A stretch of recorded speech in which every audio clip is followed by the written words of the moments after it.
Well, I appreciate you guys having me down. I look forward to seeing you guys again. So if there's no questions, I will take my leave. Excellent. Thanks, sir. Thank you all. All right. Nice So to meet you. Congratulations. I thought I think care of this at our previous council meeting as far as the appointment of chair of the finance committee. David Fisher has served in that capacity. I'm thinking like for 4 years, 3 years, something like that. Served on that excellently for a number of years and stepped away from it for I think less than 6 months, and the position opened up again. I asked him to step back into that. So this would be my formal statement appointing Mr. Fisher as chair of the finance committee. For those of you who wonder why I read my mayor's report, I do post it online, but I like to have a verbal version of it as well on our YouTube feed for those who can't find it on our website, which is a typical challenge, which I'm hoping will be remediated very soon, is my understanding with our new website. All right, so the first matter that I would like to cover is the village administrator search update. I mentioned in my previous report that I've been working with Michael Handenkamp, the executive director of the Ohio Plan, which is a member-driven insurance and risk management program that we have through our village membership with the Center for Local Government. They put together executive search processes for municipalities, thoroughly vetting candidates based on best practices and our input into what kind of characteristics, skills, and experience we're looking for. Michael will be attending our council meeting in September to answer questions about the process he's put together and how long it can reasonably be expected to take from start to finish. We'll need to consider the extension of Mr. Cahall's contract as our interim administrator to accommodate our selection and onboarding process. We have scheduled an executive session for this evening for this discussion. And also for those that just aren't aware, from the very beginning, if you're wondering, well, how come we're not going with our interim person? He's excellent and everything. He is excellent, and when I first asked him to take on this job, he was very clear that he can only do it for the interim period. So we're not dissing him by searching for someone else. Just make that clear. Yes. Thanks to our service department personnel for their prompt responses, clearing streets of downed trees in the village indicated after math of the storms last week. I'm saying this because I noticed just on the corner of my street, a couple large branches came down, were blocking the street, and made a call, and they got taken care of quickly. Appreciated that. Our government liaison with Duke Energy reports that major storms throughout the week caused nearly 261,000 customer in Cincinnati. These storms resulted in significant damage to Duke Energy infrastructure, reaching levels not seen since Hurricane Helene in 2024. Duke Energy has designated funds to assist tri-state area customers most affected by the storm. Information about how to apply for those grants is available online. Community engagement event is scheduled for the August 23rd and 24th. If you're unable to cast your vote on the community development survey in June or July, we're holding another event for you to do so in August on Sunday. That's here on Sunday, August 23rd from 2 p.m. to 4 p.m. and Monday, August 24th from 5 p.m. to 7 p.m. The survey is being administered by the community engagement team in partnership with our WIGI Development Steering Committee and is geared to get input from residents about what they would like our Main Street Business District to look like. So far, the results are the following. Residents have been asked to pick their favorite type of transitional space. So far, most favored is a Main Street feel with multiple storefronts using a template like Madeira. Second favored is an active street with bicycle-friendly infrastructure. I can pull up some pictures of what this survey looks like after I'm done reading this. As for commercial uses, residents have so far favored indoor-outdoor commercial space. Second favored is community gathering space with room for events. In regard to building scale, residents have so far favored small residential style businesses. Second most favored has been this mid-sized development, first floor retail with multifamily units above. And for streetscapes, residents have so far most favored diagonal street parking with opportunities for outdoor commercial use. Second most favored is landscaped bump outs with for pedestrian safety. Again, if you have not participated in the survey, please come to the municipal building on Sunday, August 23rd, between 2 p.m. and 4 p.m., or Monday, August 24th, between 5 p.m. and 7 p.m. And this is what you'll be looking at when you come in. Over here. So this is the business district that we're looking at redeveloping. It's outlined here. As you can see, it's our main business district. This is for orientation. This is Rosansville along here. Our municipal building here. This is where our park is. It's all included in this, and this is a business district piece that we're looking at. And the questions that we're asking folks that I just read aloud are basically we're asking people to pick between these images here. All right, so that's one vote for one of those, and one vote for one of these down here. So it's hard for me to read upside down, but there's different categories that I was talking about. So the building scale, right? Most people going with this, and then the streetscape. Most people go on with this image here, right? You can take a look at these afterwards. You can just give people a sense of what it looks like when they're voting, when they come in. And then the transitional space question and the commercial use question. Right? So that's how we're collecting input from the community on this. So another 2 days for everyone to vote. I believe that's next week, whatever this is.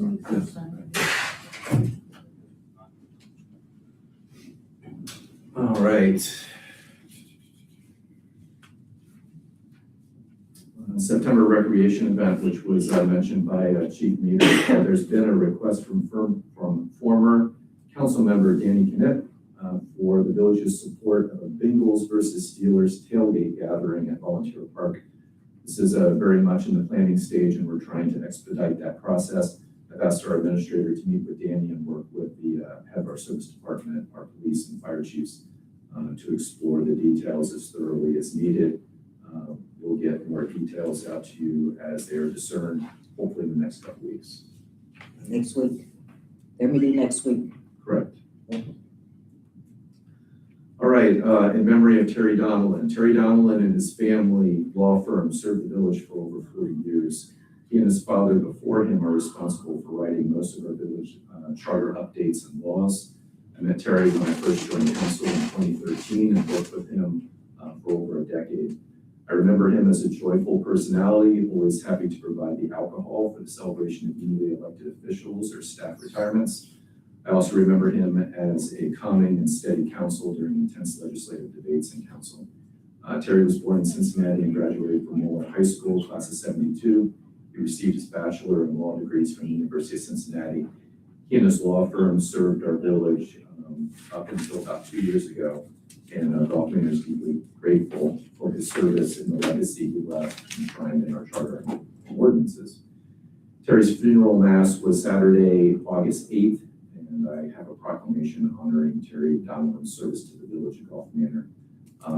Terry's obituary is available online. It's linked in my mayor's report. His law firm also has a bio that additionally highlights his legal career and expertise, and I can link to that in the report. So here's the proclamation honoring the in memory of former village solicitor, Terry Donnellan. And my version of this is very small. Does anybody have any reading glasses that I can grab very quickly? I actually do. Excellent, thank you.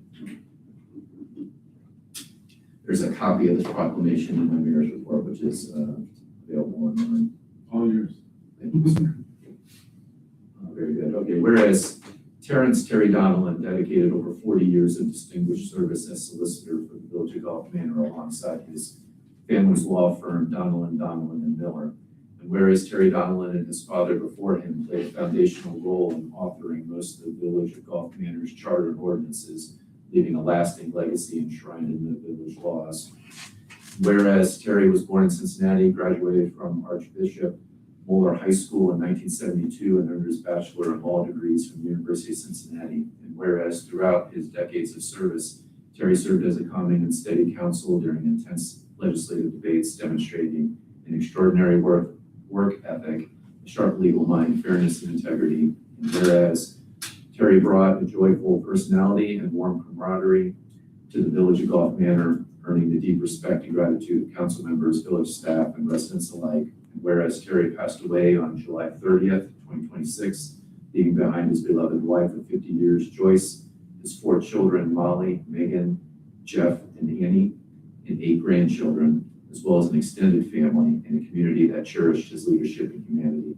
And whereas the Village of Gulf Manor wishes to express its profound gratitude and honor Terry Donnellan's enduring contributions to her community, now therefore be it proclaimed that I, Mayor Densmore, together with the council and residents of the Village of Gulf Manor, do hereby honor and recognize Terry Donnellan for over 4 decades of dedicated legal service, leadership, and outstanding contributions to the Village of Gulf Manor.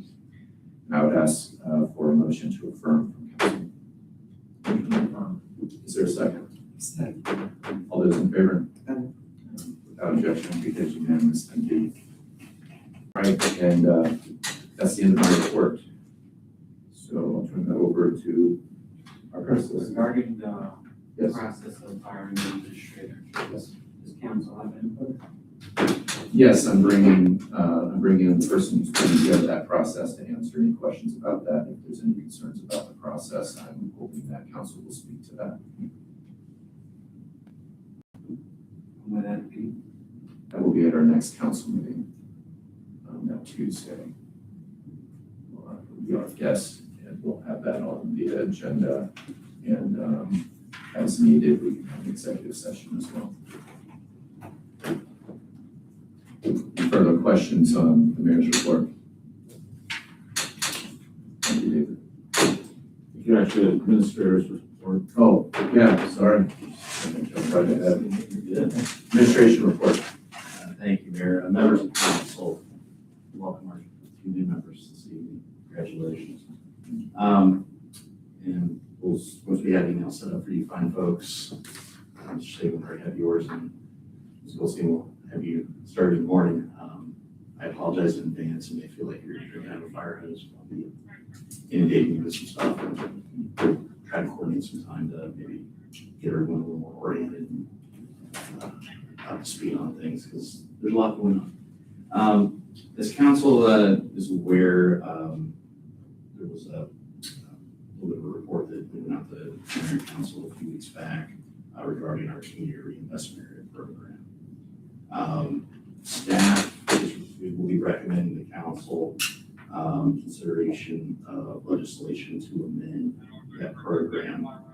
We are very fortunate in that we have what's called a pre-1994 community reinvestment area, which allows the village to make up to and they've amended 3 times before the continuation of that program would require it to fall under post-1994 rules in terms of revenue sharing and the like.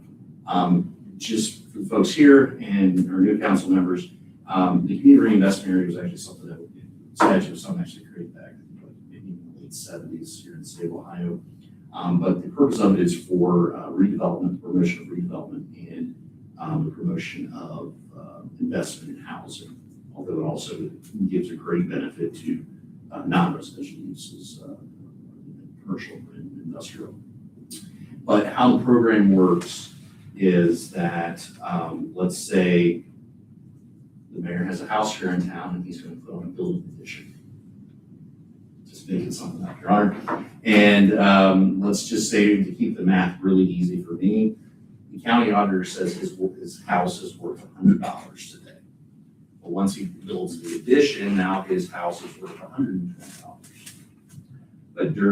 But if a CRA exemption or abatement is filed for, in this case, 10 years, county auditor will put on a blindfold and not look at or recognize or acknowledge the value of that addition to his house. And there won't be any property tax assessed to that new value. The the base valuation is locked in. Now, the tax savings on something that is important, it's substantive, but it's not a huge number. But when you look at, especially, let's take the North Wheatley area, that's all vacant land. The power to bring in the type of redevelopment and, catalytic type of project in that area is helped greatly by telling the development community that, in this case, if it goes non-residential, for the next 15 years, your property tax bill is going to be based on a vacant gravel lot and what it's worth, not the value of the X million dollar improvement that you put on it. That is something that assists developments like that, especially infill, in terms of them securing more favorable financing, because banks like to see that there's less of a chance that the county treasurer is going to have a big lien in first position ahead of their commercial mortgage or loan on a project, which makes the underwriters even more happier, even to the extent they may lower a few basis points on the interest rate. But it is something to help promote redevelopment, not just greenfield development. This isn't obviously this isn't Mason or Lebanon or some sprawling extra urban suburb or municipality. We're focusing within our existing boundaries of built environment. The current program as it stands right now, as far as I can tell, has maybe never even been utilized by any property owner because of the original restrictions that were placed on it. So the default pre-1994 requirements are, like, for residential, it's a 10-year, 100% abatement, as long as you can prove that you spent at least $2,500 on your project. For redevelopment of commercial, you show that you spent, I believe, $5,000. And for brand new commercial or industrial, you have to show that you spent $7,500. Okay. The current resolution that was passed by council back in 1990 put further restrictions or further guardrails on that. So, for instance, let's say, one of our commercial users up and down Wheatley here redevelops a property, it could be upwards of $20 million, who knows? But there was also then, well, you don't get the full 12 years unless you get X amount of new payroll, or you get X amount of this, and so you only get a year for every so many dollars of new payroll that's generated, or how many are jobs. And so for some projects, they wouldn't even qualify for the abatement because it may simply be something as straightforward as just an expansion of the facility just to meet their current operational needs, not necessarily something that may bring in 50 new jobs or $500,000 worth of new payroll or whatever the case might be. So recommendation coming from staff, and look forward to information on you folks, is for council to consider that. So it's something we were going to talk about executive today, but we have on seating.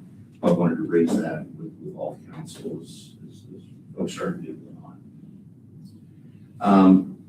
Also, just because the calendar is catching up with us, this is something that maybe typically started the finance committee, but I think it's apropos that, especially to the council members here tonight, we talk about just kind of the remainder of the year schedule as it relates to the budget. So annually, we obviously have to pass an appropriations ordinance, our operating capital budget. The 2027 budget proposal will be in front of council for a first reading at the September meeting. In the interim, Eric and I will be forwarding copies of that proposal along with some other documents and commentary to help you start untying the knot there and start looking at things.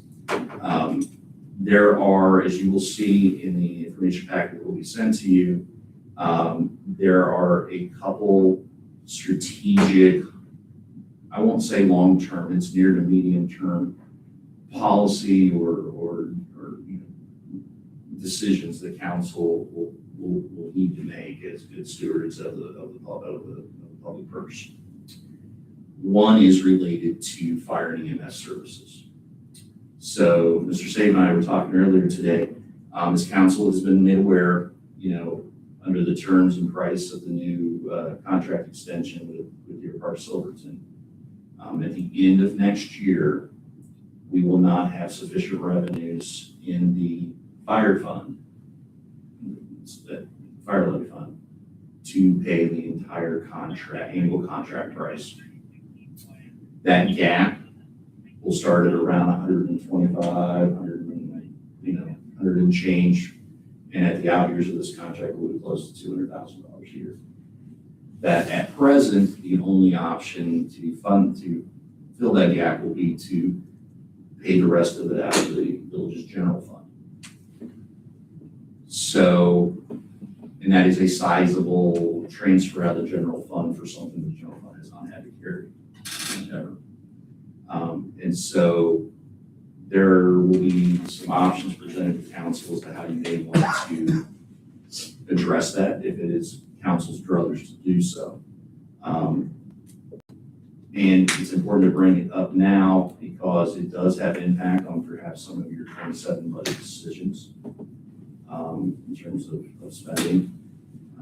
And also some of the options will require council, or will likely require council, if that's the direction they want to go, to take action before the end of the year to start certain legislative or legal processes, especially those related to whether there's adjustments to the village's tax code in regards to the level of reciprocity provided, and or a request to the voters to adjust millage rates for certain levy needs for the primary election in the spring. So a lot to digest.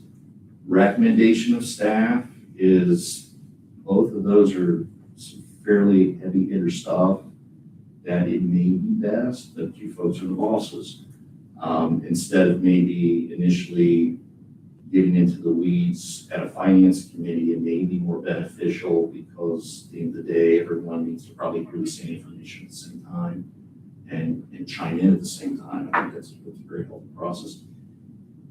We would suggest consideration of maybe council scheduling a work session sometime in September, maybe get a little bit ahead of the regular scheduled meeting, just so things can, so we have the time, we can be deliberative about, running through the information, and also listen and come back with answers or supplemental information based on council's feedback and questions and thoughts. But this is a long-term, strategic discussion that's obviously right within the wheelhouse of the council to make. But as Eric and I were talking today, managing municipal finances, especially for a community like this, is like being captain of a coal barge on the Ohio River. You have to start thinking well ahead because that boat doesn't turn or stop on a dime. So you need to start turning the boat before you're in the middle of the bend, and you need to start slowing down before you're close to port. And so the decisions that you folks will eventually arrive at that you believe are right for the community, that will then obviously drive certain future financial decisions that Eric and I can model and provide. So I think with that, Your Honor, I think I will put sucking the option out of this room. As far as council input on this, one of the first things that was occurring to me in terms of the working session, the consideration of switching our executive committee meeting date with our finance committee meeting date so that we're having the finance committee meeting earlier and perhaps expanding that meeting to be that, inviting everyone. Yeah. So that that's the working meeting. Does anybody have a feeling about that? Just in terms of scheduling, I thought that may make sense because it's on a regular schedule that we're already on with regard to when people are showing up. What are those times? Tuesdays is when we typically meet. It's switching. Yeah, so typically we have our finance meeting right before our full council meeting. And we have our executive committee meeting, what is it, the week before that? Or is it First Tuesday and the third. first? Oh, summer So it's first, yeah, right now it's all on the same night, but the executive and community engagement has been on the first Tuesday, and finance and full council has been on the third Tuesday. Right. So I'm suggesting maybe a solution is to move, flip-flop those two so that we can have the finances there. Because, I mean, in all honesty, you know, not that there's a huge rush, but it's something that, in a perfect world, at least from staff standpoint, if council can arrive at its consensus before the end of the year, we're in good shape. So, but there is a lot to digest, and there are things that, you know, we're writing and going over that, in fairness, no one should be expected or think that they need to make a really quick decision. You need to go home and think about it, sleep on it, and do that for some time, and then come back together and chat. Any thoughts from council on local meeting or anything else on? David, are you okay with, because it's kind of hijacking your agenda? It's the same agenda. All right, excellent. So have a motion to switch the schedule around and to have the finance meeting considered a working meeting of full council. Is there such a motion?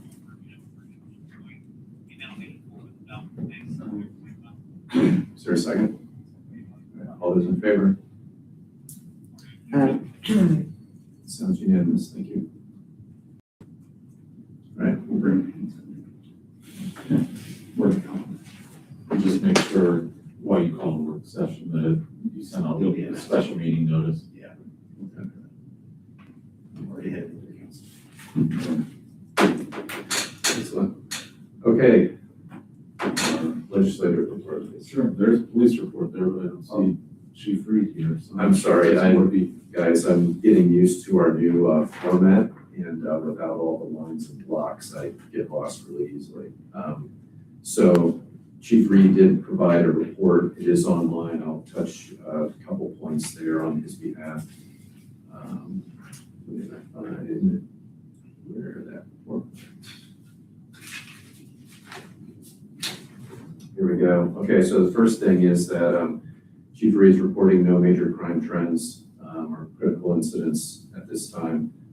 Does want to reiterate that the best way to have an officer dispatched in a timely manner is to use the Hamilton County Communications Center, and that phone number is 513-825-2280. He also wanted to thank everyone who participated in the Stuff a Cruiser initiative for getting supplies to students that are starting up here. He said the supplies that were collected are being donated to Pleasant Ridge. He's having an event. He's been talking about this for, I want to say this back almost a year now. Coffee and conversations with the Gulf Maynard Police Chief and Fire Chief of Deer Park Southerton. So no like agenda other than that. We're serving coffee. People are welcome to come in and ask questions of the chiefs. And that will be, the first one of those will be August 25th from 9 a.m. to 10:30 a.m. And let's see, there's some supplies in the police lobby for residents that are interested. There's a crime prevention survey, as well as yard signs. This is like your opportunity to give feedback to the police chief about, what you like, what you don't like, as far as operations. And then there's also some crime prevention yard signs that are available. I know there's a limited supply as well of those steering wheel locks for free to residents that like to have those for their cars. And the mayor's court report should probably be read into the record so that we can have a motion to, I can do this. So total to the city was to the village was $2,429. Total to the state was $514.50. Total to the county was $16.50 for a total revenue of $2,960. Is there a motion to accept the mayor's court report? Motion. Is there a second? Second. Thank you. All those in favor? Aye. And then there's the incident report as well, I believe, is up online. Am I correct on that? I didn't actually see it, but Yeah, it's it's on- usually online. Yeah, so if you're interested in seeing. It's on the website? Correct, yes. So if you're interested in seeing like what are the majority of the citations that are being made, or the majority of the calls that are coming in, so it's all available on the website. All right. Now, Fine, we're ready. Team Nancy. twice. All right, so, You know, there's a long list. yeah, exactly. So this is legislative section. I thought I'd provide some context to you, and some just kind of basic education, so you'll understand kind of what's actually going on tonight. Some of which will be a bit extra wonky because we only have 4 members, and as you'll see from some of the things, some of the procedures and hoops that we have to jump through, depending on how we want to do it, might typically require a minimum of 5 to do it. So before I get there, I thought I'd just give you a real basic primer on the legislative stuff here. And at some point, it'd probably be good if we schedule a full-on kind of training to go over all the kind of like, hey, welcome to council, welcome to public record, meeting, ethics, roles, those kind of duties that might be good for you all, as well as even all of council to kind of get some training on that so we can work on scheduling that. But at least for purposes of tonight, what I'd like you to kind of bear in mind as we go through the motions, no pun intended on the motions, is, you know, council legislates in really 3 different ways. Kind of the biggest and most important are called ordinances, and there's definitions provided in our charter. Our charter is like the equivalent of like our constitution. And you will have our charter, and then you'll have your like codified ordinances. It's the equivalent of like a charter is like a constitution, and codified ordinances are like General Assembly, like Ohio Revised Code provisions. So our charter defines ordinances. Those are like the most important, biggest things that we legislate. They're defined to be met in our charter to be measures of a permanent nature will have the full force and effect of law. So that's like if we want to enact a crime for something, or if we want to change the legislation pertaining to tree lawns, or whatever that was, what we heard earlier. Something that's of a general broad nature that would apply to everyone. That's what an ordinance is. And it's important for reasons I'll discuss about that we delineate what those are, because how you enact them, when they become enacted, the number of readings, stuff like that all changes on it. The second thing that's kind of the middle ground is resolutions. And the charter defines resolutions to be something that don't have the force and effect of general-wide law, such as entering into contracts and conducting other business of the village. So resolutions are kind of like fact-specific, dealing with a certain fact pattern that really aren't like this village-wide general application. And again, they'll have different reading and effective and all that kind of stuff. And then last but not least is kind of the general catch-all for motions. It defines that it is being used for administrative matters such as establishing or modifying the rules of council. When you want to change a meeting date, stuff like that, that's, if it's not otherwise required to be done by ordinance or resolution, then it can just be done by motion. Those motions, like you've been doing tonight, are just oral motions that are made, voted on by council, passed by a majority of it. There's nothing more than that being documented in minutes, which will come back and do at the future meeting. So that's kind of the tiers of the legislation, if you will. So ordinances, resolutions, and then motions. Oral motions memorialized in the minute. So the biggest delineation, which you'll see on the agenda, so we technically have 8 legislative pieces on the agenda tonight. The first 2 of which are ordinances, again, those big bad boys, the important ones. And then the remaining 6 then are just resolutions. So what's important to know for ordinances in particular is that technically they require 3 readings on 3 separate days. They also require that they be read in their entirety the first time that it's introduced. So conceptually, I'm supposed to read the entirety of this thing. Don't worry, there's some exceptions there that luckily can hopefully be employed tonight. And then further, ordinances are never effective until 30 days after they're passed. So let's say if we had enough to pass an ordinance tonight and it was right for passage, it wouldn't be effective for 30 days unless it's passed as an emergency, which neither of the 2 ordinances proposed tonight are being proposed for passage as an emergency. But nonetheless, there is a triggering event where for an emergency, it doesn't mean Rome is burning, the house is on fire. It just means due to unforeseeable or unavoidable circumstances, we need this to be effective sooner than 30 days. Then you just kind of have to state the reason. But again, we don't have to worry about that. What's important to note on that for purposes of tonight is that in order to waive the 3 reading requirement, such that we don't have to come back 2 additional times and do that on 2 different days, 2 additional different days, it takes actually 5 members of council to waive those 3 reading requirements. Obviously, we only have 4 members of council here. By the way, the mayor doesn't count as a member of council for purposes of voting unless there's a tie. So because we only have 4 members of council here, we don't have a 5th member such that we could waive, because it takes an affirmative vote of a majority of the council, not the council plus a tiebreaker. So we'll have to read that just once tonight for the ordinances. They won't be actually be capable of being passed. And then additionally, but you can, it only takes 4 to waive the requirement that on the first reading, literally read the whole thing in its entirety. So that's what ordinances are about. So when we get to those first 2, just know that all we'll be able to do is first readings. Frankly, it won't matter very much for reasons I can tell you when we get to each legislative item. Then for resolutions, they don't require 3 readings. They can just be introduced and passed on their first reading. You don't have to do a whole waiver of that it be read in complete form. You can just have it read in title only. They're generally likewise also not effective for 30 days. But the exception to that is unless they were either competitively bid, like there'll be construction contracts. You'll see stuff like that over a certain threshold that require the village to send out a request for proposal. Contractors all given notice of that. They can then submit for it, typically receive bid, and they're opened up in the lowest and best bidder is supposed to get it. So that's a kind of a fair process of how to deal with that. So that's one exception is anything that required public bidding and was actually publicly bid, it's effective immediately because it's kind of sanctimonious how it goes through the process.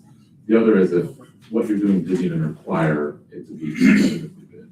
So near everything that's on the agenda, like for instance, condemnation order for silver, which I'll talk about in a little bit, you don't have to competitively bid. The city passing a condemnation order, it's just exempt from competitive bidding. So more often than not, the resolutions will actually take effect within 30 days, but that's just something to point out. Those ones we can go through easily. It's the first ones that's a little wonky, and so just their, motion to waive the second reading. Is there a motion to suspend the requirement that it be read in totality and instead just on one reading? So with that little vignette of an educational component out of the way, hopefully that at least helps you better appreciate what we're up against and dealing with tonight. I also note just because we haven't had our meeting since June, don't worry, this is a particularly heavy legislative night. I don't recall, at least since I've been the solicitor, which is, I guess, back in February, somewhere around there. Yeah, this is an unusual number of ordinances and resolutions because we had no quorum last month, so it's. Yeah. Yeah, it's good that you're here. I'm happy to be able to hopefully move forward on some of these, all of which we can explain to you when we get into them as well. So we'll just go through the order. If everybody's good with that, I can talk about the first one along with Mr. Hall's help on this. You guys don't want to skip around for the simulated part? Come on. Get it online. But anyway, so. This is a long legislative part. It is. Have a good night. You too. All right, well, the first one is ordinance number 2026-6. It's an ordinance establishing a schedule of compensation for village employees and repealing prior inconsistent ordinances. So before we proceed further, I ask if there is at least a motion to waive the requirement that this be read in its totality on its first reading and instead be read in title only as I just did. Motion to create ordinance 2026-6 by title only. Is there a second? Second. All those in favor? Aye. Great. So that part's good. Now with this, obviously this is just. Still like a the first- little bit more information. Yeah, exactly. Yeah. In conceptually, the readings requirements is a little bit antiquated, but the requirement is back in the day, especially not everybody had the internet or printers or could read. And so everybody knew when the town hall meeting was P squared. But if you go to a meeting and they say, hey, we're gonna do this tonight, people aren't capable of being prepared to do that. So they want to provide some distance of, you must literally at the meeting say exactly what we're thinking about doing. And then unless there's extenuating circumstances, the policy behind that is give the public a chance to come back at a different meeting. I'd also note when there's a motion to pass the ordinance in a second, then there's discussion. All right, so we don't proceed without discussion of it, and so it's not like you just go to motion one, motion two, vote. Right, there's a discussion if you have any questions.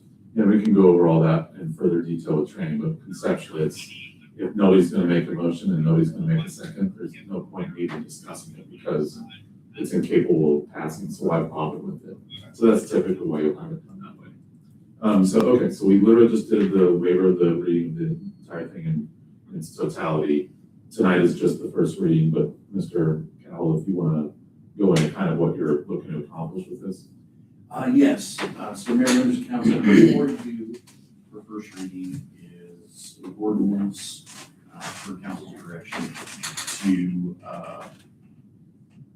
streamline and kind of systematize the village's policy and system for establishing rates of pay and wages for our employees. Which is certainly comments here. We'll note that over the time, and it's not atypical with certain communities, that it's been somewhat of a kind of an ad hoc arrangement where from time to time there may be a request by the administrator or the mayor to, adjust a particular individual employee's rate of pay by X or Y or Z. And also that's also something that's a little tricky, because in fairness to council members, work with those employees day in or day out, not measure, you don't directly measure their performance and the like and those kinds of things.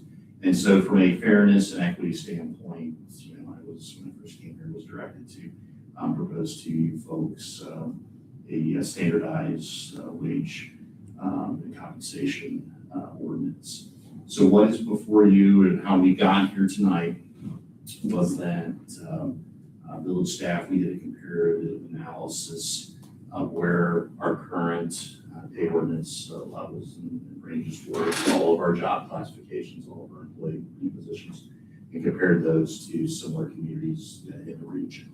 Communities of somewhat similar size or similar, financial budget size, and those that, honestly, we compete against for, recruiting and retaining employees. And so what's in front of you now is a very kind of standard it's pretty industry standard in terms of local government, in that you will see on the exhibit, of course it's on the back page, it's monetized, but there's a listing of all positions, and I will pass that one around. Yeah, I can give you mine, so. Because I know this by heart, so at least I'll fake it until really call out the specific cells. No, no. Must be your line blank. Yes. So, but what that is that it's the implementation of the step system, because in honesty, we have employees that, we have a current pay structure that has a lot of ambiguity as to where a particular new hire starts in their pay band and where they might end someday. And so this system, this new ordinance would establish a step system where, in general, although we'll talk about certain exceptions for managerial purposes, that if you see there on that spreadsheet, I hire in as a patrol officer in the police department, I would typically, unless there are some specific circumstances, I would start at step A. And then annually, based on my performance evaluation by my supervisor, department head, and whoever, if I'm in good standing and doing well, then I would be eligible and I would progress to then step B. The progression between steps as proposed is 3.5%, which is, you're finding, around the region, that's about the sweet spot. That's kind of the average between the steps. And you'll see that there's, 9 steps proposed. So that, I believe if I did the math right, there's about a 40% progression from step A to step, what was it, I on there or whatnot. So theoretically, you would, if you're in good standing, you would top out in your position, you know, after 9 or 10 years with that additional level of pay rate versus what you may have started. The idea behind the step system is to kind of create a more of an even and fair and equitable, you know, and transparent means by which folks witness pay changes over time based on their performance. Obviously, if folks don't perform or do well in their evaluation in the job, they may stay at their step. They may go the other direction. But this provides, I think, a little more transparency and clarity for our employees and our department heads, managers. And I think it also provides a better way for council to more, you know, get their hands around, you know, budget implications, the appropriation implications, because one of our largest cost driver, since we are a service organization, our personnel costs, because we have to have people that deliver those services. So, and that's not atypical of any governmental entity at local level, maybe with the exception of a conservancy district or park board or something. So we also currently have, in our codified ordinances, we do have a longevity provision so that folks that are maxed out, so let's say I'm 12 years on as a patrol officer, I haven't promoted up to sergeant because I really don't want to deal with having to manage, you know, the folks I work with or whatever, some people don't, but they're maxed out on their pay range. This ordinance would establish a little bit of an extra than what's currently in chapter 131 of the revised code, in terms of a little bit of an extra one-time lump sum bonus at the end of the year that at least allows for, not a full, but at least a partial keeping up with normal inflation. So that folks is, you know, wages just aren't static, it's more of a retention thing. And then there are provisions, as you'll see there in the ordinance, that allow, based on certain circumstances, at the discretion of the administrator, that folks can maybe be brought in above the first step in their range. So, you know, we might have a classic example where we might have a person that's maybe hiring in as a sergeant in our police department, and they have 8 years experience being a sergeant in someplace else. You know, so they're not really brand new, they've got good work experience, and it makes sense, and you know, we are providing that flexibility to make sure that recruitment is successful, and we bring that fully on board. So I am missing one other provision here. It also talks about, when we talk about a pay system too, we want to make sure that there is separation between the supervisor and their pay range versus the folks that they directly supervise. You want to have some sort of separation, some sort of gap, which is lacking in the current structure that's on the books. So you have, proposed here that, let's say, we'll just continue to use the police department. I'm a patrol officer, I get promoted to sergeant. I go to the newest, to the lowest step, you know, in that range, or the step within that classification that gives me at least a 5% raise, whichever's more. Because you will see in this range that you may have a patrol officer maybe in step, you know, GH or I, that actually an hourly rate is more than the starting pay in step A for a sergeant. And that's, you'll see that in a few of the supervisor subordinate comparisons in certain departments. Very standard. So we want to make sure that when people do take a promotion, they're actually getting at least a little bit of a pay bump and the like. That's not to say that we may not have, you know, somebody who is hired in this example, as a sergeant that, you know, maybe they're only on patrol for a few years. And yeah, there may be that patrol officer that's been here for 15 years. It may take a little bit more for them, more than that for, you know, a year or two or whatever. And then the other thing that has come up, and I think it's important to kind of just, you know, delineate that, and this is a proposal in front of you folks, and you are the bosses, so you can see whether you hit the mark or not. But they have just a very black and white acting pay provision.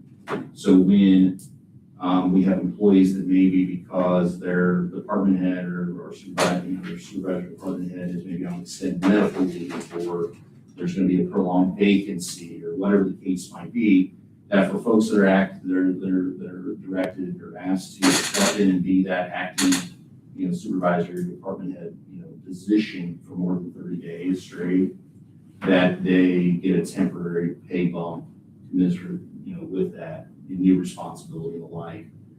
Just in recognition of them stepping up and assisting diligence operations. The implementation of this, as you'll see in the ordinance, the proposal out there, the easiest thing to do would be if council is agreeing to, or in agreement to pass the ordinance, would be that this would become effective January 1, 2027. Kind of makes it easy to budget around. Starting this maybe by the potential effective date of this ordinance. Behind closed doors, he'll yell at me, and and the like. So, but that's my problem. It's not yours. So that's something that's just out there. But how this would be implemented for our employees is, and I want to make this importantly clear. We can pass it along to the guys and girls in the locker room on this one. We would implement this by every employee will go to the step that is closest to what they're currently making as of January 1 without going down. Now, what that means is dependent upon the employee. You might have someone, if Eric and Mayor and Ben here are all employees here, in whatever department, Eric, based on where he's paying, he may happen to get a 2% raise overnight because that's kind of where he is compared to the step, whereas the Mayor might get a 0.5% and Ben gets 1%. So it won't be all 100%, but once everyone is then in their steps, then there's homogeneity to a certain extent is how folks progress through their position steps. But yeah, that's one thing that's been explained to all senior staff to make sure that all of our employees are realizing that. So this is implemented in the first day in January. Somebody compares their, okay, how much of a raise did you get? And it's a slightly different number. There's a reason for that, and there's no way to avoid that.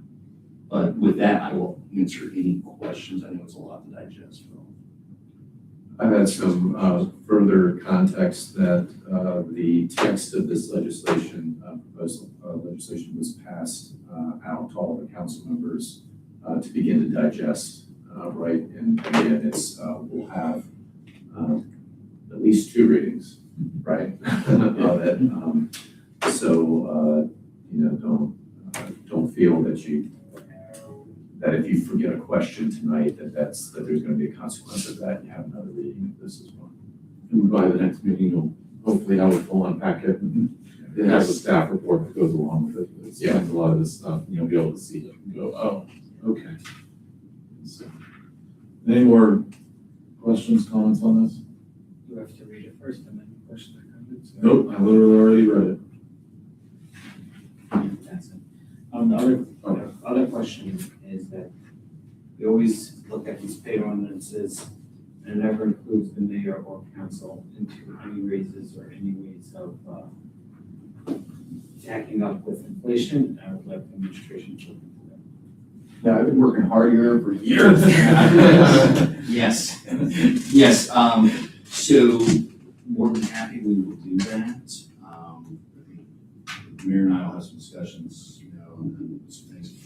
It will need to probably be a separate piece of legislation because, as Ben will explain if I get it wrong or whatnot, is that you folks can adjust council pay rates.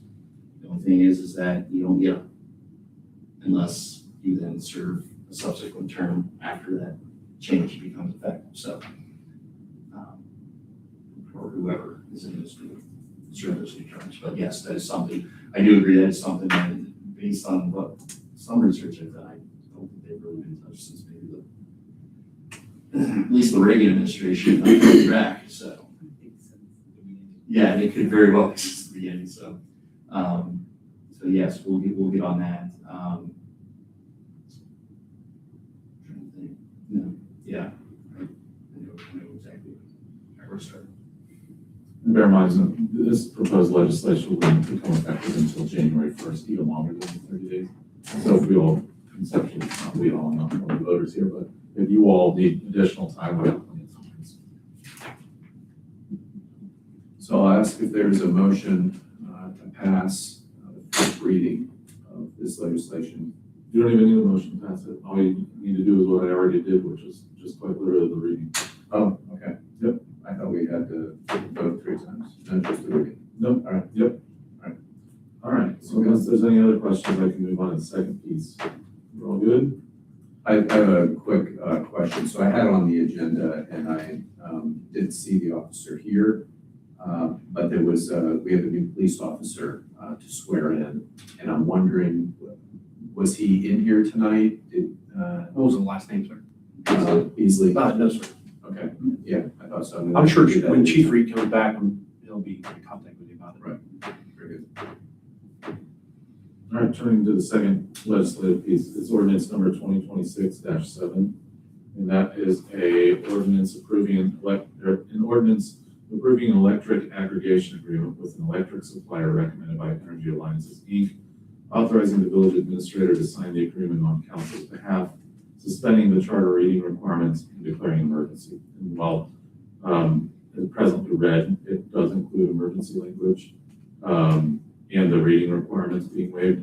We can modify this based on there only being 4 people. If by chance at the next meeting, we have enough people here and votes to pass it as an emergency, and if we so choose to do so, we can. But that's at least the first reading of the legislation as it is. Nathan, do you want to cover this one as well? Yeah, so, these folks have been here more than one meeting. Actually, the council took action, on this very topic related to natural gas. This is the, cohort or the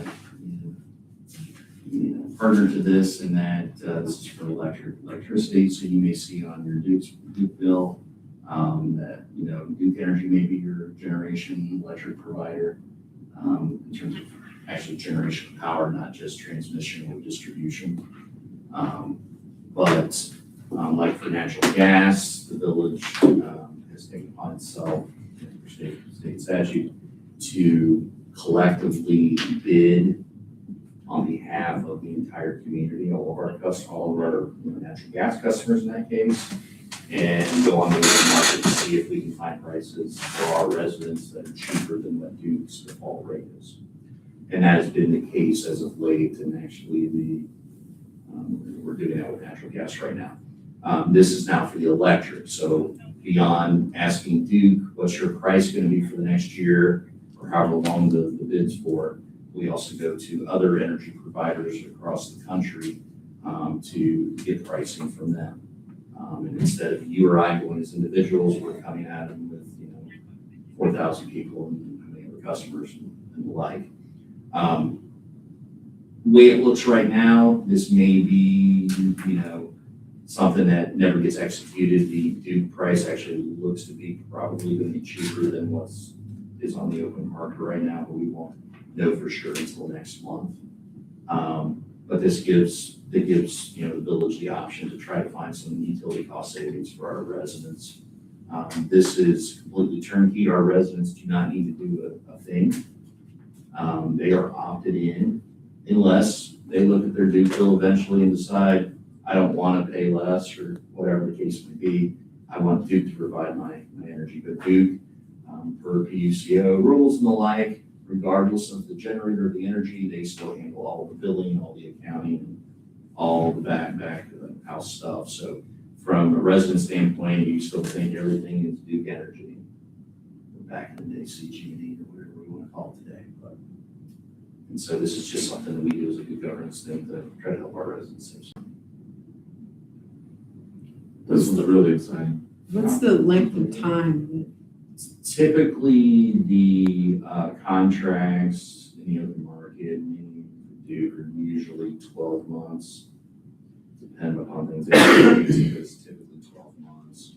And certain things will be a winter bid. They may have two, or they may have more than one opening a year. There may be a winter time bid versus a second one for summertime. So it's also almost on a rolling 6-month basis, because how you time the bids, but it's essentially almost like, the Chicago Mercantile Exchange, you're buying, commodity futures or whatnot. This is, you're buying, power company X with their power plant in, Nebraska. How much will you give me per, megawatt hour?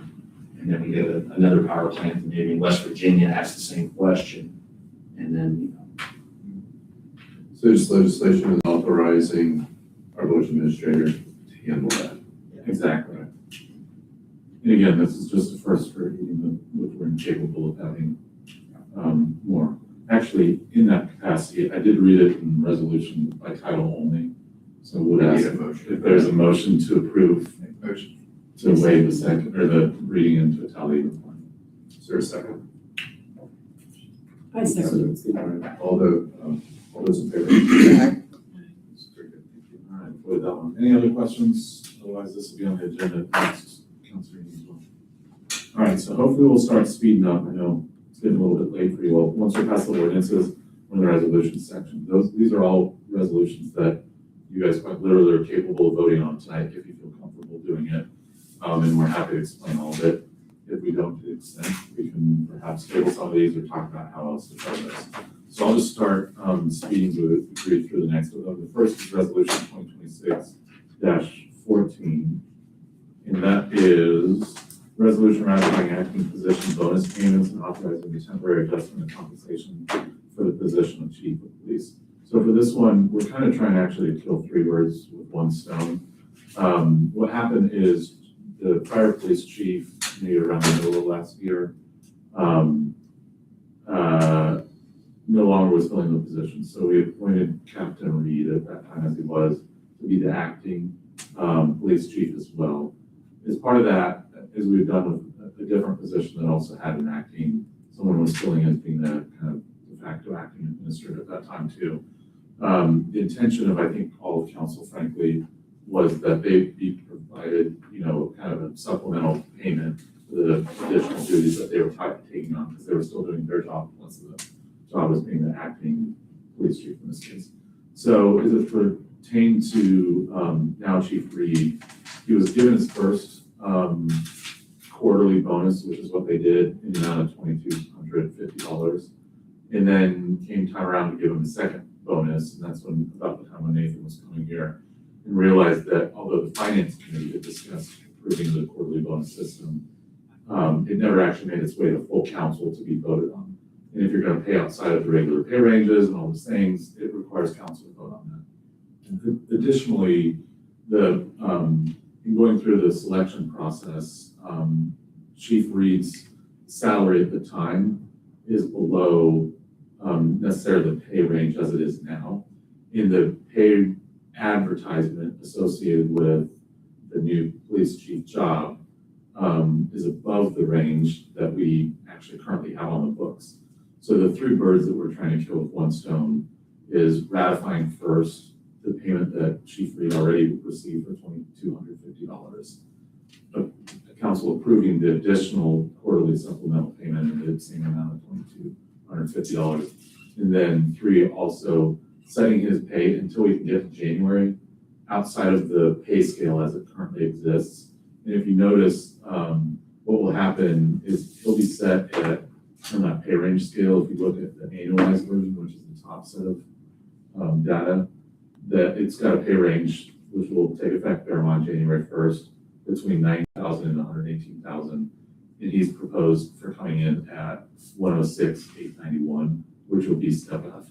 So that's what he'll be coming in at on January 1. But we want to go ahead, because the pay range was advertised differently at the time, to go ahead and preemptively go outside the existing pay schedule steps and put him at what he's supposed to be. So this is kind of, saying, we know what will happen in January, but this needs to happen now. So we're going to go ahead and put him at that pay range and make it retroactive to the date that he was actually appointed as the actual full-time police chief. That'll hopefully make some sense. Makes sense. I just don't know how we can vote on that before we voted on the ordinance. I mean, this is based off of an ordinance that hasn't passed. So Sort of. It's actually, what it's actually based off of the existing pay ordinance. It's not based off of the future pay ordinance. It's really to say, hey, besides the 2 payments, which council can do, Right. council can always decide to make an individual's salary more than what the pay scale would say right now, which is what we're effectively asking you to do. When they're within the pay ranges that are set up with those steps, the administrator can really do that because council's setting a greater policy of like, hey, between here and there with this level of steps and experience, you can kind of slot that in so we don't have to keep coming back to council. So we're functioning on the existing pay scale right now, not the future one, which would put him within the middle of it kind of. So what we're really asking you to is, hey, approve us, as staff to pay him at a rate above what the existing pay scale is set to. So it's nothing to do about the future stuff. It will dovetail nicely come January 1st if that's passed. But we're effectively asking you approve those bonuses and then allow us to pay him Saying above. strategically it's based off of these numbers, but specifically it's not based upon it, so it doesn't have to be Correct. pre-approved. So if comfortable, The advertised amount, chief. The 105 to 120. so this would be at the low range, obviously, the 106,891.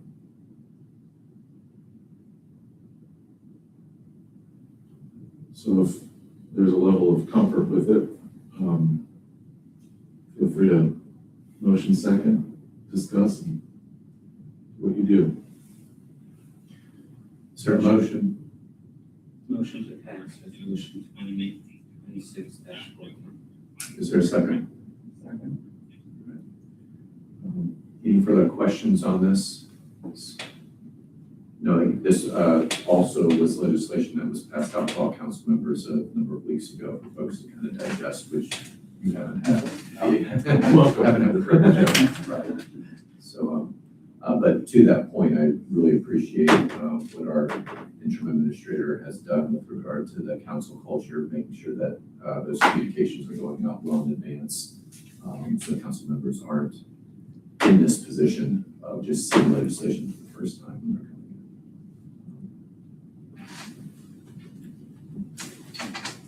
So any questions on what you're voting on tonight?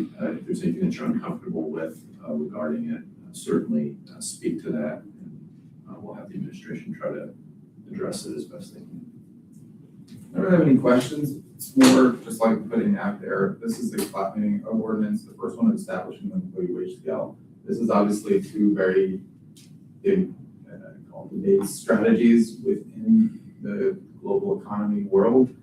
Do you have a specific wage scale and that people just go up, or do you go based on, you make it up based per employee? And there are pros and cons to both of those. It's specific, it's clear, you have the scale that gives incentive to advance. There's a non-competitiveness or jealousy amongst employees. The downside of that is it's just not merit-based. And you end up many times having people that won't leave their position because no one else is going to pay them this amount based on merit. So it's really just, we're clearly moving from one style to a different style, and there are pros and cons to both of those. To me, it would just be, I haven't been willing to really know what would have been the impetus to make that change. The previous setup was very simple. It was not per se merit-based. It Okay. was a little more confusing, but it was also a You're saying it just wasn't as standardized as this, but it was still. It's basically this, but with different numbers that were lower and didn't meet kind of market trends. Okay. So then never mind. Now, whether you agree with it or don't, you're entitled to it. No, no, I It's just- that kind of policy. Well, I was just saying, we're gonna push it specific, that would have been like, I would like a little bit more background of like, what is that impetus to move over? We're just staying within it, and obviously, we have to stay within the current trend. There are boundaries that we put in and how we know that someone is doing their job that they're moving over. Yeah. That's Right. That's a different discussion. Okay. The only point I would point out is that the administration was also lacking, and it was points when other people stood up to take that job, and they should be also entitled to getting bonuses. So the administration could hold that together and work with them. What you're saying is the then Captain Reed took on the additional duties as acting No, the, no, the administration administrator, or the Carolyn administrator. As far as I'm concerned, Eric only got one payment, and I think he was due for another payment. And we are also- So I did get a second payment. That probably should have a voice vote in the minutes at least to confirm. I appreciate you bringing that up. I don't know if it requires a resolution, because there was minutes that said the affirmation for the October payment, but not one that was in. If that's the case, so you received two. I payments, yeah, right? right here. If that's the case, then an oral motion or more or less would be good. The reason why we did this by resolution is we wanted it to both ratify, authorize, and then change the pay rate for him specifically. So that's where we chose to do this resolution, but we could additionally ratify to the extent your second payment wasn't formally authorized by That's correct. council. There's a lot of finance committee would discuss things, and and I think 3 members typically on finance committee. You can't have 4 because then it's a body of the council. And sometimes they remember to talk about it at finance committee, we'd all talk about it, and then we'd forget that we didn't actually vote on it with the entire council. And for, just clarification, so I was the one that approved those 2 payments. My understanding, what I was thinking in my head was the reason why council was dealing with it before was because you had an administrator that effectively was asking for a raise for himself and couldn't do that, so council had to do it. And because he was no longer the administrator, and I was thinking I could just do that, right? And then I could do it for the police chief as well. There's a little Turned wonky out Wild West, because the charter is supposed to cover everything, but it doesn't always contemplate, like, well, what do you do when we don't have someone in that role? So can that be done in the middle of this resolution, or should that be done separately? We'll do that separately. Yeah, that's okay. Just for the minutes. So I think I heard there was a motion, was there a second on that one? There was a second from Mr. Sage. Oh, but one second. I didn't even notice it was here. Take a recess for 2 minutes.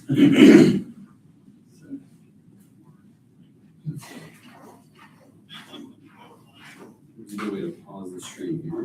So this is- No worries.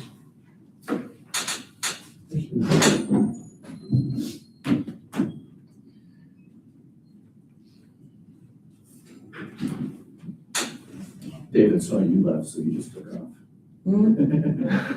What? David stepped out, he was either looking for you or taking a smoke break. I don't know.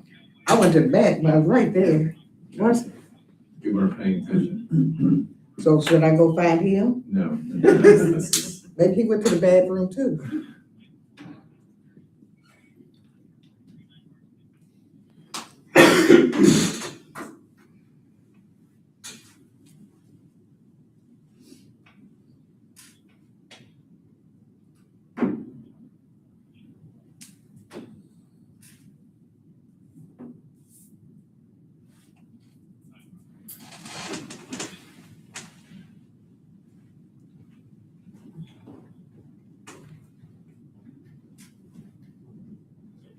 You scheduled with our new council members for email addresses and all that kind of thing. Here's my email. Thanks. I know, you sit down, I'll get. What samples? Yeah, we'll get, Biometric. yeah, Mr. Sabins, we will get hers in the morning. It's official confirmation of her appointment was late in the day. Thank you so much. You'll want to, actually, already, you'll want to get and use the village address. Okay, yeah. Email address, because your records will be subject to public records requests. Even if they're on a personal. Yeah, even if they're on your Gmail account or something. If you're dealing with village business. Yeah, You don't Or a want public record. you want to bifurcate kind of your life. Yeah. Because Ben keeps on emailing me stuff on the wrong email address. It's true. I did today? Yeah. I gotta. So how do I set up a village? We will take care of that, we will be in touch. Maybe tomorrow, but by the end of the week, they will list. And there will either be Eric or I, or a gentleman by the name of Brett, who's our IT vendor. They will set you up with a username and password and Invitation flow. yes. But it's Outlook, you know, you can just put the app on your phone if you want. Certain folks do that. There'll be a web access to it. That's why you'll see like a lot of times called politicians or otherwise, but you'll see technically what they are as public officials. They carry two phones instead of one at all times. It's because life is too short to have to deal with like public records requests Yeah. for your personal like computer or Yeah. phone. It's just like, here, if you want my phone, like my work one. Yeah, I mean, the nursing home world is just the same thing. They do not want, and they're like, do not send me pictures of anything or anyone, otherwise if there's any investigation, I lose my phone. Exactly. I'm not interested. Exactly. Okay, so we have a first and a second. Any further discussion? Without, any more questions, I'll ask for a roll call vote. Ms. Chesser? Yeah. Mr. Fisher? Yeah. Ms. Goldstein? Yes. Mr. Saban? Yes. All right. Resolution passes, thank you. All right, so I'll try to speed this up more. So resolution 2026-15 is a resolution authorizing the acting village administrator to enter into a cooperation agreement with Hamilton County for participation in Hamilton County's urban county community development block grant program for program years 27, 28, and 29. I'll explain what's actually really complicated really simply and help you understand why this is no biggie. Basically, you'll hear that acronym CDBG, so it's hard to pronounce, Community Development Block Grant. What that is it's a federal program that's sent down through the state to the local governments to help lower to moderate income communities with expenses, public infrastructure, things like that. So they send this out in 3-year bundles, and basically, if you want to participate in it, there's a 3-year cycle. But what this cooperation agreement is frankly, honestly, nothing more than you agree that if in the future you actually choose to go forward with a project that would be subject to this, then you're going to basically agree to comply with federal and state law. It's literally nothing more than like, we agree that in the future, if we have a particular project, we're going to comply with state and federal law. But you have to sign this cooperation agreement by a certain time. If you miss that deadline and don't do it, you're not eligible later when an actual project comes up that you might want to submit for CDBG. So this is nothing more than just us putting our foot in the door to say, hey, sometime during the next 3-year funding cycle, we might want to submit, and we're going to sign up and say, yes, if and when that happens, we agree that we'll comply with federal law. And CDBG dollars that work in this town will be a later legislative item regarding the demolition of those condemned properties.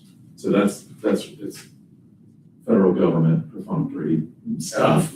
And so that's really all this one is. Motion to pass resolution number 2026-15, read by title. Second. All those in favor? Aye. And because it's a resolution, it's always only read by title only.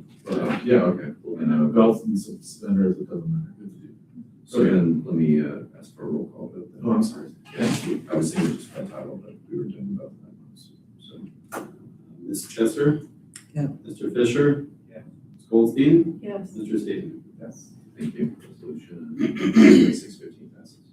Yep, moving on to resolution 2026-16, resolution approving the Ohio Public Works Commission project grant / loan agreement for the Chuck Harmon Way and Rosedale Improvements Project, which is OPWC project numbers CT12AD / CT13AD, ratifying the actual village administrator's prior execution of the same on council's behalf and authorizing acting village administrators related actions. Nathan, do you mind getting this one? I think you might be a little stronger on this one than I am. Yeah, so, the Ohio Public Works Commission, annually, they provide funding either through grants or no interest loans for infrastructure projects across the state for communities large and small. In this case, as we are progressing through our capital improvement plan in terms of rebuilding and rehabilitating our roadways and curb and gutter and sidewalk and the like, we were awarded back in June OPWC funding for the the rebuild of the Rosedale / Chuck Harmon. It changes names for a little stretch there, as you folks know. The award was a 50-50 grant loan award. So 491 is grant, it's direct dollars, and then the other 491 is a loan that we pay interest-free back to OPWC over a 20-year period. So in terms of maximizing our dollars for infrastructure, it's a pretty good deal. The next step in the process after the award is that they ask the village to enter into a contract, a project agreement is what they call it, that then, once in place, we as a village are committed to pursuing the project, getting it done, and following all their rules and the like. And obviously, as your administrator, I am not going to obligate the village for something like that unless you folks say it's okay. So, execution of the contract will then allow us to then proceed with engineering design and hopefully bid this project out probably mid-second quarter of next year. It's always funky with Ohio because we have seasonality of our construction. It's kind of hard to pour asphalt and concrete in the middle of January. God love the state, their fiscal year goes from July 1 to June 30th, so they wait almost to the end of the fiscal year before they make any awards. By the time we get paperwork and everything else, there's really no ability for us to really start the project this year. So although they are rapidly on us to execute the contract right now, we're not gonna really see, there's not gonna be much of any outflows of money there from OPWC to us until spring, with the exception of the next item. Motion to approve. Second.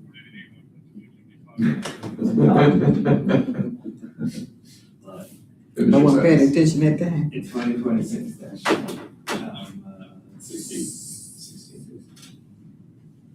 And there's a second from Yes, second. Chester. All right. Any questions? Council? Ready to pass? Yeah. All right, if there are no other questions, then I will ask for a roll call vote. Ms. Chester? Yeah. Mr. Fisher? Yes. Ms. Goldstein? Yes. Mr. Saban? Yes. Thank you. Resolution 2026-16 passes.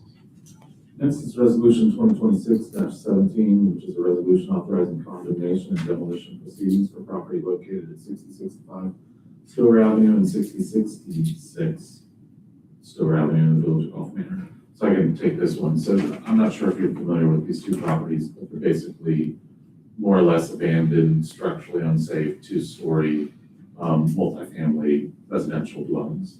So without getting into too much of the details on this, won't normally see me recommending that we use what's called our notice and condemnation, like notice and abatement procedures to destroy residential structures. What we're effectively asking you to do tonight is basically say, okay, send them the notice that says if you don't fix this by X date, we found it to be structurally unsafe and secure in such a dangerous condition, which it is, that if you don't fix it by that date, we're gonna go and tear it all down. And then the cost for doing that, tearing it down, will assess as a lien against the property. So whenever it sells in the future, it'll be subject to that. We normally don't recommend doing that on particularly residential structures. It's one thing to do it for like noxious weeds or grass, which you'll see come before you, because people don't mow their grass, send them a notice. They don't come to the hearing and protest it, we'll send them another notice that says, okay, fine, we're gonna mow your grass, you don't do it. It's a little different when it comes to residential houses. Just the potential exposure of liability to the village for doing something like that. And magically the person, oh, the house was pristine, I was just gone that week, and I had a pot of leak in the basement, those kind of things. So we always recommend going to court and having a court bless that, which we attempted to do previously a few years back. I was law director then. But when doing that, you always want to get a title report done to see if there's any lien holders on the property, like a bank that has a mortgage. When we litigated this before, apparently we failed to pick up that there was a lien holder, the bank had a lien on the property. And so we went all the way through the litigation, got the demo order, the bank was like, hey, wait a minute, what are you doing? And so we basically dismissed it and started over. Fast forward to now, the problems are even worse than they were when this was litigated back in 2023. There's rats, there's holes in place, having to board it up everywhere. It's literally unsafe on the inside. So, yeah, feel free to look at whatever you need. There, and then, the things that moved, the foundation. Just, yeah, walls inside are structurally defective, ceilings falling in, rodents everywhere. Those are rented. Oh, They're vacant. Oh, yeah, right. Yeah, they're vacant, they've been Vacant. vacant for a long time. Has someone spoken to that homeowner, what does he say? They don't budge, so I can get to that. So, long story short, they asked us to, hey, look at this, let's fix it again. We look at it, we're like, I don't really recommend going about this without going to court. We looked at the history of it, found that bank's involvement. We talked to the bank and they're like, we're disclaiming our interest. We don't actually want anything to do with this. And so then we ran a new title report and showed that there's literally no homeowners or anything other than a couple that live in Florida. We sent them notices, we attempted to call, write, they don't answer, they don't phone home. Any of that stuff, completely have just done nothing. And so faced with the idea of, okay, we could go through the litigation process. Let's say they don't even answer. We get a default judgment. By the time we get that, it's probably gonna take an additional 6, 12, 18 months, all the while this presents a public safety hazard as well. So given the very limited circumstances, it is my recommendation to proceed with actually doing notice and abatement. We presume because they've never answered anything ever, that they're not gonna answer anything now either. But out of abundance of caution, I've instructed staff to do is I'd like to have a videographer go out there and actually document the state of it before it's demolished. And as well, also have a structural engineer go out there and document the fact that yes, in fact, it is structurally engineered, or it's structurally unsafe or insecure. That way, if anything should pop, you've got written documentation to minimize the village's exposure on this issue. That is a very long-winded way of saying what we're asking you to do tonight is to pass the resolution condemning the property, which condemning actually just means it's an order that says nobody can live here or be here until that condemnation order is taken up, and then authorizing the village to proceed with demolishing the property, the structure on the property, that is, if the property owner doesn't fix it within the notice period provided in the notice that's already been sent to the property. This has been a long, been years, yeah. Okay. So that's what this one is. There's more questions or? I don't know, just got 2 properties and just ignore it for years. Because they don't want to be associated with it because they've got taxes that back due on it, all sorts of things. Sometimes you'll see property owners that just, especially out of state, where they're kind of untouchable, just wipe their hands and.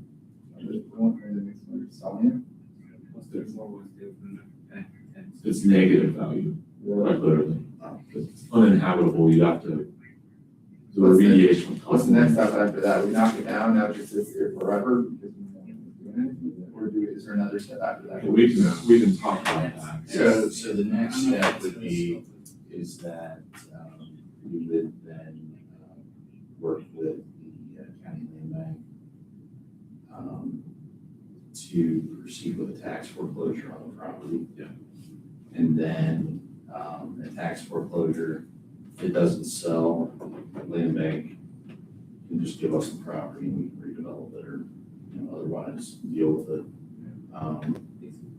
I would say this though, depending upon the amount of the lien, you may have a residential builder that may likely go buy it. But if it is it's hefty numbers, I think it is. The good thing about land bank is that once they take possession of it, title is completely clean and the liens can be erased. So, We can do that before we knock it down because but technically you could. I'm just saying, if we're gonna be getting the property and we can use that forward, which we call manner, the value is gonna be far higher. This is a standing building that just needs to be repaired. No, actually, it'll be lower because it's literally. This is not a deal with repair, it. this is not a repair job. This could, for you to get a building permit to have those buildings be habitable again, the building permit would require you to just demolish them. Sorry. Its value right now is probably, I'm making it up, like negative $50,000. Easy. Whatever the cost of the demo is, that's those structures would. I more think what's likely to important fit here too is that the village isn't out anything because this is funded through CDBG dollars from the county. So they're gonna be, you know, we're actually putting together anticipation, maybe your affirmation of this, the bid packet for advertising. There's some very particular CDBG stuff we would put in there, so. Any other questions? Got a first and a second. Roll call, please. I don't think Wait, there's a motion. there was one first and a second. Motion to pass resolution number 2026-17. Is there a second? Second. All right. If there's any no further discussion, roll call, please. Chesser? Yeah. Mr. Fisher? Yes. Goldstein? Yes. And Mr. Sable? Thank you, resolution 2617 passes. All right, so 18 I can explain pretty quickly. Resolution number 2026-18 is a resolution authorizing the village administrator to enter into a contract with JMA Consultants Inc. for engineering, design, and construction administration services for the Rosedale Avenue and Chuck Harmon Way improvement project. If you guys want to, you can. Motion to pass resolution 2026-18. Is there a second? I didn't hear what he said. We read the title. I and we'll sound discuss. sharp because of the time. What you're allowed to do. If someone wants to make a motion, someone wants to. Sounds like what he's gonna do is gonna like really push making first and second so we can get the description. Okay, well, I still don't know what he said, so somebody else can say.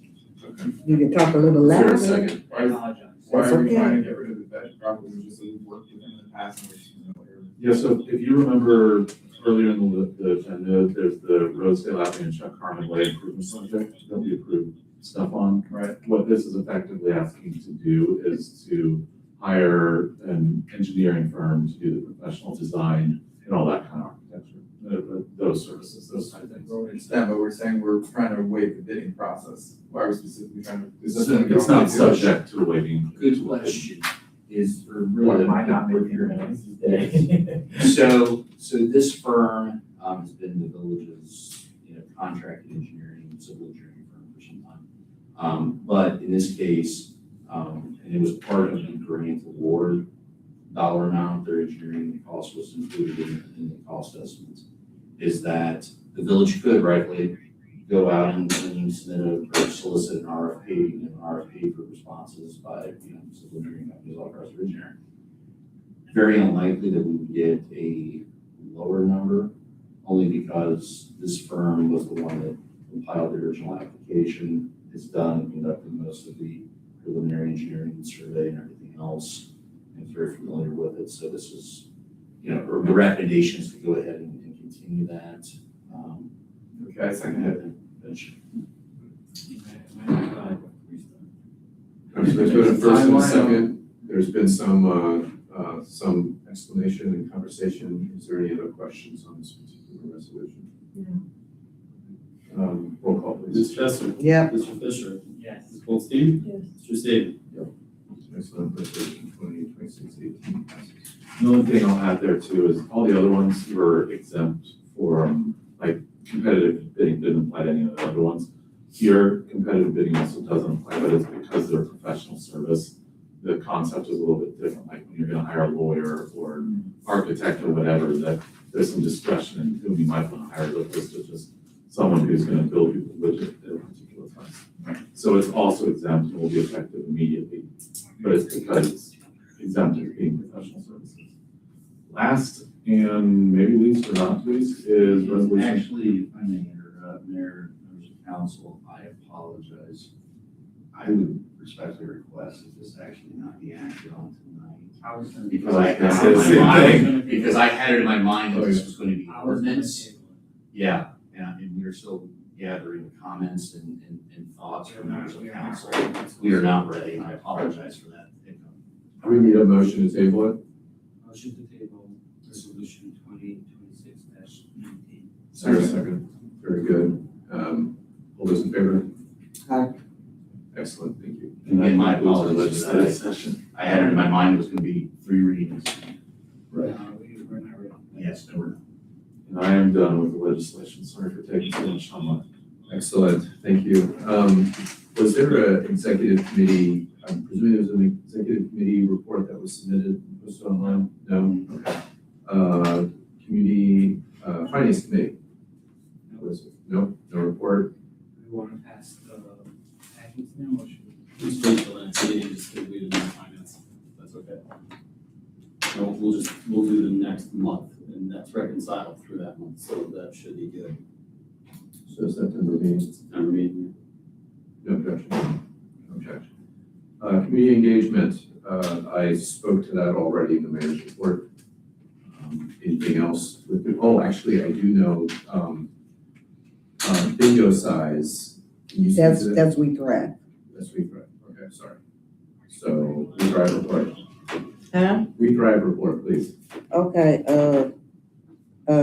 We Thrive report. Pat's bingo size, is Move Bingo. It's scheduled for September the 1st through October the 30th, every Tuesday and Thursday from 5 to 6. We reached out to the community for help filling the pantry, and we may try to, go along with the rep committee when they do the tailgating thing over there. We're gonna ask for canned goods to be donated if that gets off the ground. And last but not least, Golf Manor was featured in the Enquirer Sunday, 7/19 for the little pantry. If anybody wants to see it, I have it right here. Got a nice picture Of you course, in there, yes, too. that's a picture of me, that's why I'm sure. It's also in my July mayor's report, actually. Well, I sent it to you. Yeah, you did. I Yeah. put it in my mayor's report, so it looked Okay. like I was doing something. It's a great story. Excellent work. Right, and Recreation Commission, I spoke to that in my, Yeah, that's something else too. in my mayor's report. Any other committee or commission reports? If not, we have on our agenda an executive session to discuss the, as I mentioned, the extension of the contract for an employee. I got more. I would ask for a roll call vote for that at this time. A motion to enter an executive session as stated in revised code section 121.22. To consider the appointment, employment, dismissal, and blah, blah, blah, whatever it says over there. I think that's actually read more than the blah, blah, blah. Read that down only. Yeah, There's state laws and then there's our charter. So this one's, you gotta read it. The whole thing? Yeah. I hate to say that, but yeah. all right, so is there, can I say it? Can I just ask the question? All right, Absolutely. so is there a motion to move into an executive session to consider the appointment, employment, dismissal, discipline, promotion, demotion, or compensation of a public employee or official or the investigation of charges or complaints against a public employee, official, licensee, or regulated individual, unless the public employee, official, licensee, or regulated individual requests a public hearing? Is there such a motion? So moved. Is there a second? All right.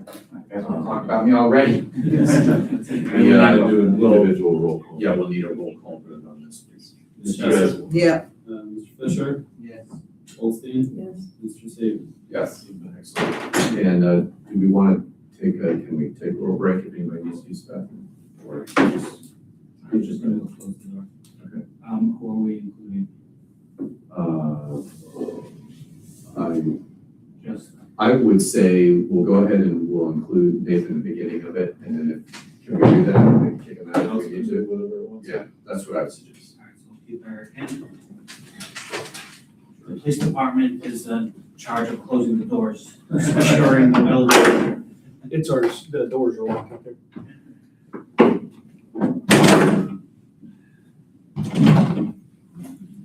All right.